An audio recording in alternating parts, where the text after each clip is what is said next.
Guys अब बहिनी चाहिँ फेस प्याक लगाइसकेको छ। अब मेरो पालो। यस्तो छ गाइस हाम्रो जिन्दगी। गाइस यो हातले लाउनु चाहिँ हुँदैन हैन। तर हाम्रो ब्रस छैन।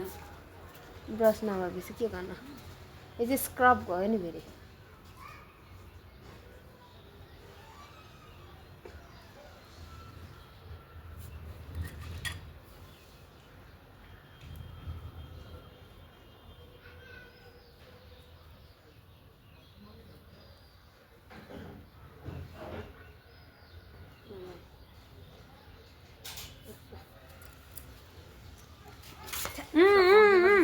यता खोइ छ त के आएछ? अहिले प्याक लाउँदा चाहिँ यो त स्क्रब मात्रै हो गाइस।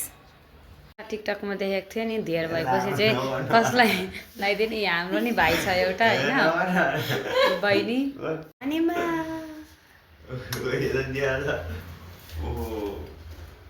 यो स्क्रब मात्रै हो क्या भाइ। अब एकछिन फेरि प्याक लाउनुपर्छ। तँ पनि टलक्कै मेरो भाइले खालि मलाई नि टलक्क बनाइदियो भन्छ टलक्कै।